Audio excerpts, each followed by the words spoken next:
Before Walker, Texas Ranger, kicked his way into syndication, before Highlander sliced through the 90s, there was Raven, a forgotten martial arts detective show set in paradise starring a ninja, a cowboy, and a whole lot of slow-motion roundhouse kicks. This is the story of Raven, a 1992 action series that aired on CBS, vanished after 2 seasons, and somehow managed to blend Eastern mysticism, Western grit, and Hawaiian sunsets into one of the strangest genre mashups of the decade. Let's dive in. Raven premiered in January 1992, created by Frank Lupo, the same guy behind The A-Team and Hunter. The show followed Jonathan Raven, a former Special Forces operative and ninja, played by Jeffrey Meek. Raven's mission? To find his missing son while helping people in trouble across Hawaii. Think Kung Fu meets Magnum P.I., but with more shuriken. Enter Lee Majors, the $6 million man himself, as Herman Ski Jablonski, a washed-up ex-cop turned comic relief. He's Raven's sidekick, driver, and the guy who always gets punched first. Raven was pure 90s cheese, and I mean that in the best way.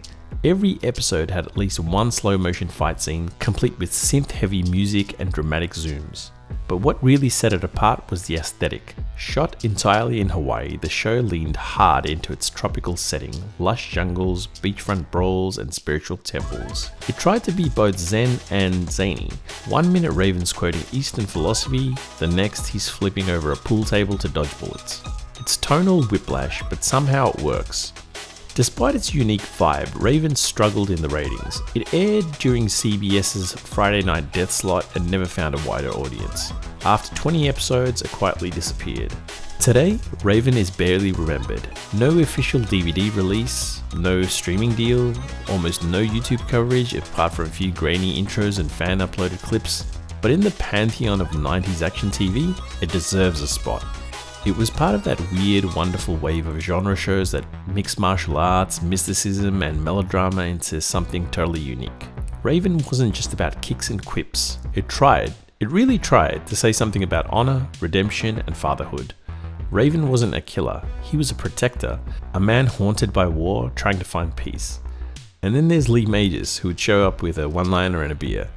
That contrast? That's Raven in a nutshell. Flawed? Yes, but earnest.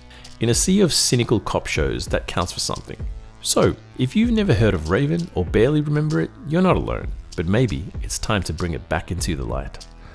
If you enjoyed this dive into Forgotten TV, hit like, subscribe, and tell me what obscure show would you want me to cover next. Until then, stay sharp, stay curious, and remember, the ninja walks in silence, but we talk loud and proud about the things worth remembering.